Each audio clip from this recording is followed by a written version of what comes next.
கூவாத குயிலாடாத மயில் நானாக இருந்தேனே. பூவோடு வரும் காற்றாக என நீ சேர தெளிந்தேனே. ஆதார வந்த தேவன் நீ சேர்ந்தால் இந்த மானே. நாவார ருசித்தேனே தேனி தேர்ந்தேன் இங்கு நானே.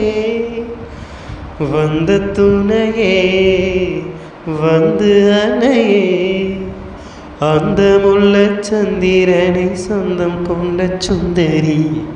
சாமி கிட்ட சொல்லி வச்சு சேர்ந்தது இந்த செல்ல கிளியே. இந்த பூமி உள்ள காலம் மட்டும் வாழும் இந்த அன்பு கதையே.